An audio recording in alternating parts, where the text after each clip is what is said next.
Gênesis capítulo 38. Deus é bom em todo o tempo. Deus é maravilhoso. No princípio, uma exposição do livro de Gênesis.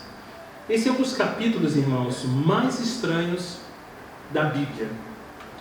Ele parece que está simplesmente fora do lugar ou não tem nenhum valor espiritual.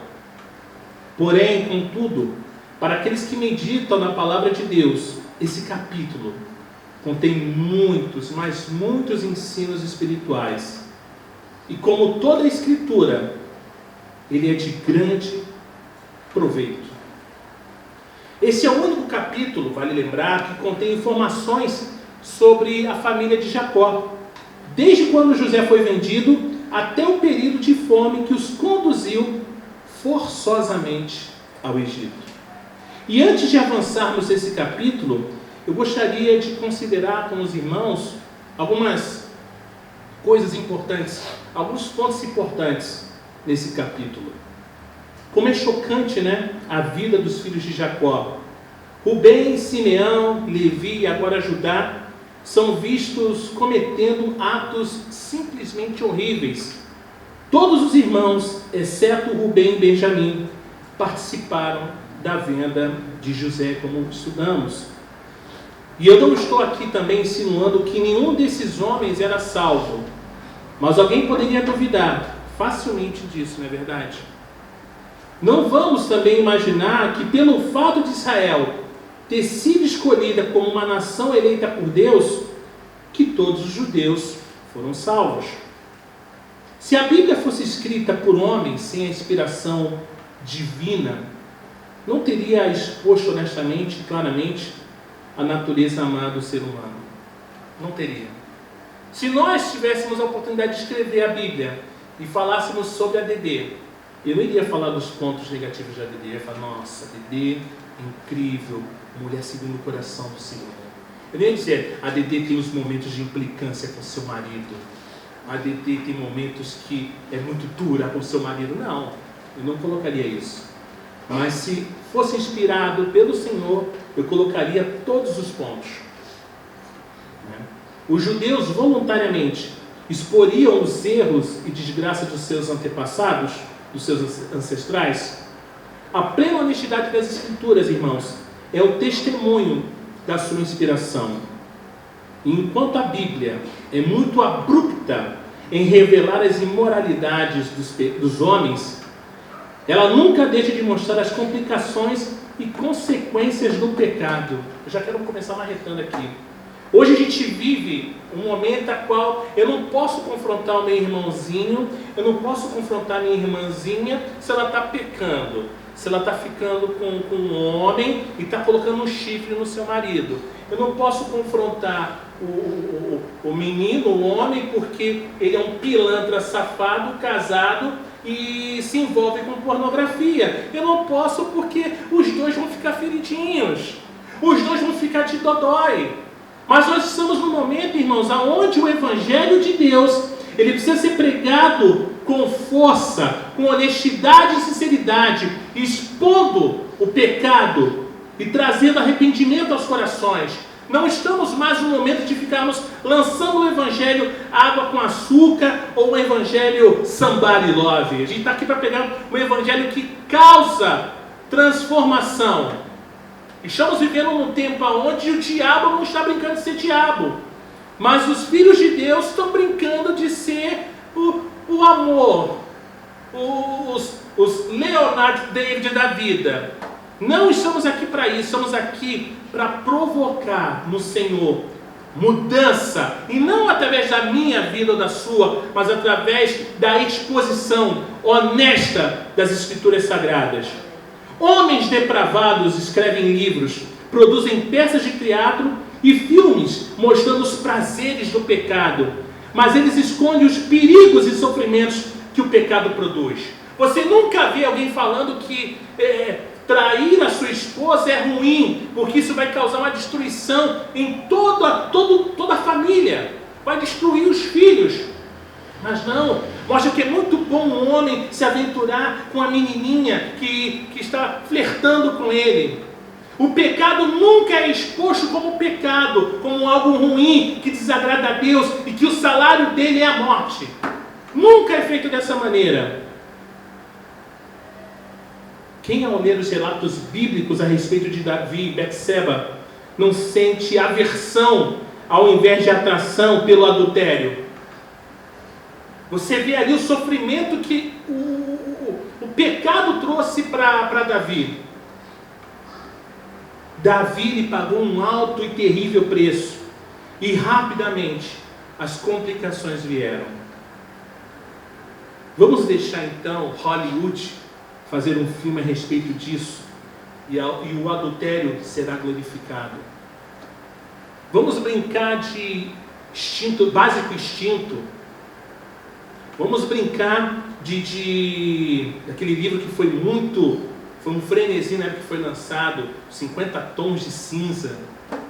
Vamos utilizar as mulheres como instrumentos sexuais, tirando delas toda a dignidade, mas tudo pelo prazer. Gênesis capítulo 38. Eu quero ler de forma bem tranquila. Eu quero expor o verso 1. Vamos ler? Gênesis capítulo 38, verso 1 diz assim: Aconteceu por esse tempo que Judá se afastou de seus irmãos e se hospedou na casa de um adulamita chamado Hira. Judá, irmãos, deixou sua família e foi morar com um nativo de Canaã. E provavelmente isso era resultado da miséria que assolou a família como resultado da traição feita com quem? José. E talvez ele não pudesse suportar o fato de ver a aflição do seu pai. Certamente sua consciência o incomodava. Ainda que Hira tinha sido um amigo de Judá, ele não era um homem reto. As más companhias sempre nos causam problemas, como a história de Judá nos revela. Judá ele se distancia da sua família e busca novos ares, novas oportunidades, novos horizontes. Porém, é importante dizer o seguinte, irmãos: mesmo que os seus irmãos não fossem homens de refinado trato, de refinado comportamento, Judá corre mais risco longe deles do que em comunhão com os cananeus. Judá, como membro da família da aliança, na mesma medida em que se aparta de seus irmãos, se aproxima dos cananeus e ameaça a família por meio de casamentos mistos com esses povos pagãos. Uma união profana que vai lhe custar um alto preço. Judá fracassa como marido, fracassa como pai, fracassa como sogro. E nesse sentido, se não fosse a graça soberana de Deus para restaurar a vida dele, teria afundado na cultura pagã. A história dos patriarcas nos lembra a graça de Deus e sua soberania sobre a vida humana, visto que esses homens não eram perfeitos e se revelaram deliberadamente desobedientes, mas ainda assim o Senhor os usou para realizar seus propósitos soberanos. Isso não significa, irmãos, que Deus concordou com seus pecados, já que esses mesmos pecados acabaram sendo revelados e julgados, mas sim que Deus pode utilizar as coisas fracas desse mundo para cumprir os seus propósitos. Eu quero continuar a exposição lendo agora com os irmãos do verso 2 ao 5. Diz assim: Ali Judá viu a filha de um cananeu chamado Sua. Ele a tomou por mulher e teve relações com ela. A mulher ficou grávida e deu à luz um filho, e Judá lhe deu o nome de Ela ficou grávida outra vez e deu à luz um filho, a quem ela deu o nome de Onã. Mais uma vez ela ficou grávida e deu à luz outro filho, a quem ela chamou de Selá. Ela estava em Quezibe quando teve. O relacionamento, irmãos, de Judá com o povo de Canaã resultou em seu casamento com uma mulher cananita. E isso era simplesmente uma afronta à vontade de Deus e ao exemplo de seu pai e de seu avô. devemos levar em conta que quando nos casamos, estamos também escolhendo os pais dos nossos futuros filhos. Os cristãos devem buscar um cônjuge temente a Deus, já pensando no futuro de seus filhos, conforme Malaquias capítulo 2, verso 15. Vamos ler? Malaquias capítulo 2, verso 15.